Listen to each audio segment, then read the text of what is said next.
Well, hello there, Tankers of the Blitz universe. I'm Flossie, and in today's video, I will be doing a full review of the MBT-B. This is a tank that has now finally come back into the store in the form of crates. What an absolute shocker right there. And these are not very cheap crates at that. You can see here the max amount of crates you can buy in a bundle is 15 crates for $70 Canadian, so probably about $50 USD. And that's a lot of money, especially when you consider this tank is very similar, if not slightly worse, to the Progetto C50 at Tier 9, which this is the Tier 9 that goes up to the Rhino Tier 10. Both of these tanks play very similar, and in today's video, I'm going to be doing a little bit of a review on this tank and comparing it to this tank right here, because really at the end of the day, it's whether or not you want to spend your money on this or whether you should be grinding this tank instead. So let's break into the MBT's stats, starting off with its gun. Now, this tank has a 2-shell auto-reloading gun. So what that means is obviously your 2 shells can be reloaded independently from one another. And honestly, the overall reload time of these shells doesn't really change all that much, so you don't exactly lose DPM by firing this tank as a single shot, which is actually quite nice. It's very similar to the Rhino line. In terms of your penetration, it's fantastic. You have 268 standard pen, which is nice having AP standard ammo. You have 379 heat, which is literally tier 10 levels of heat. You will never struggle to pen anyone in this tank, and your HE pen of 69, funny number, is alright. In terms of your damage per shot, you have 390 damage per shot, so you'll get just under 800 damage in your clip. And, of course, your HE deals a nice 500 juicer. In terms of your gun depression, very flexible, 8 degrees of gun depression. And in terms of your DPM and gun handling, your DPM's okay. I mean, it's okay for an auto reloader. It's very bad overall for a tier 9 heavy. It's at 1800 DPM. And your overall dispersion and aim time, you have 3.9 seconds of aim time and a dispersion of 0.296. So those numbers are actually pretty solid there. In terms of your mobility, you go 38 forward and 18 in reverse. So nothing bad to say about the tank's mobility either. But if we're going to take a look at this stats compared to something like the Progetto, this gun literally has 10 more alpha damage. You have 15 more HE damage, the same gun depression. You have slightly better dispersion on this tank, but you have a slightly worse aim time, and you have 200 or so more DPM, which is really weird considering this tank has more alpha damage.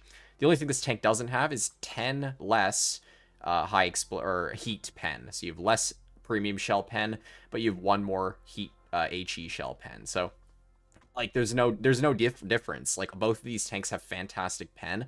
So really, the trade-off for having more DPM and more alpha is almost just a lot nicer on this tank than on the MBT-B. And guess what? You go the same forward top speed of 38. You do, of course, go a bit slower in reverse at only 15. But if we're talking about the armor profiles of both of these tanks, I'm going to get into my first live game in the MBT-B. But yeah, if we're talking about the armor profile of both of these tanks, the Progetto's armor is actually stronger than the MBT-B's. This tank, the MBT-B, has a very troll turret armor profile, and so there's a lot of red spots on it, but then there's also a ton of gray spots, especially if you're loading premium shells against this tank. The upper plate becomes pretty much an easy pen even while using gun depression if you load heat, and the lower plate is, well, a pen no matter what. So the armor profile on this tank isn't very reliable, even while you're using 8 degrees of gun depression. And the Progetto's armor profile, although not the strongest in the world, it does have a better turret. It has more flat angles, which is actually decent for getting bounces. Of course, on the Progetto turret, I'll show you that next game because I will do one game in each of these tanks. But that turret has some weak spots right beside the gun. But the rest of the turret's very, very red compared to this one that has these flat angles all over it. So yes, it's very troll, but you can't really rely on the armor. Now, I will say against tier 8s, the armor will be quite good, but like I said, against tier 10s, you really have to be careful in, honestly, both of these tanks. But here we are. battle number 1. We're on Himmelsdorf, and of course we do see that there are 2 tanks on heavy side, one being the O, and the other one being the Shark sitting at the back, because of course Bro is now a tank destroyer. That was really unfortunate. I was hoping to get a pen into his tank there, but because this thing, it doesn't lose out on too much DPM dumping both shells, I'm going to dump my second one into the Yo to make up for the lost damage on my first shot. And this Yo is already cooked, so because of that, I'm hoping that this Emil is going to not bounce the side of the Yo. There we go, nice stuff. And I'm going to keep pushing up towards this Shark. Losing a bit of HP here isn't going to make much of a difference, and because I'm a heavy tank, taking shots is what you should be doing. Now, obviously in a heavy tank like this that doesn't have insane armor, especially on flat ground, you really want to make sure you have team support with you, and that's for both of these tanks. Both of them have a very, very similar playstyle. You'll see the MBT-B on the enemy team. Apparently this guy spent money in the store today or something. But yeah, both of the tanks have very similar playstyles, which is honestly a pretty fun playstyle at that. I do really like the fact that it plays like a Rhino and that you can dump either one of your shells if you feel like it, or reload both of them and play it like a standard clipper. I do really like that flexibility that you have. And overall, I think the combination of mobility and gun depression, it's just a very enjoyable tank to use. That goes for both of these. They're both very enjoyable to play.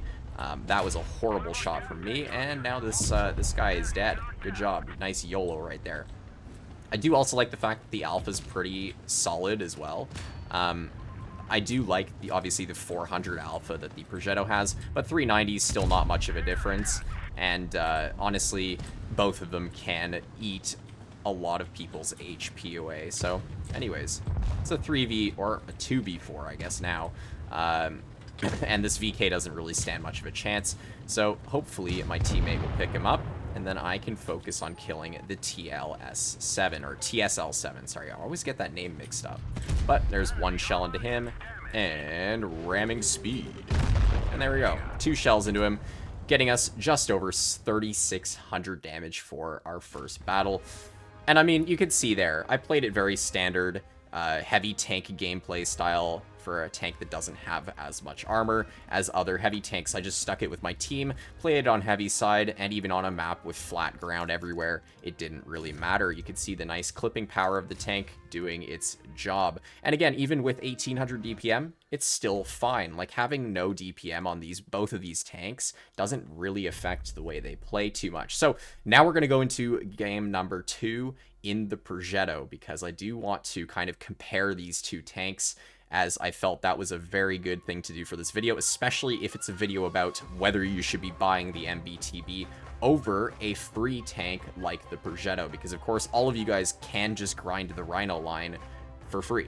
So is there that much of a difference? That's what game number 2 is going to be trying to show to you. So you can kind of see same sort of mobility. Both of these tanks will be getting up to their top speeds fairly quickly, and I'm going to be going to medium side because of that.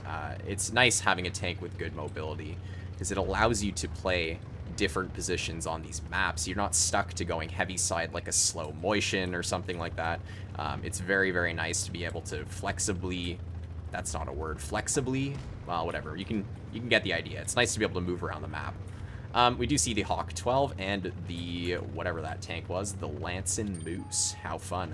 Both on medium side, and it looks like the rest of their team is going to be popping over here very soon. Now, I'm going to be going towards mid, because it would be nice if I could nuke the crap out of this Lancin.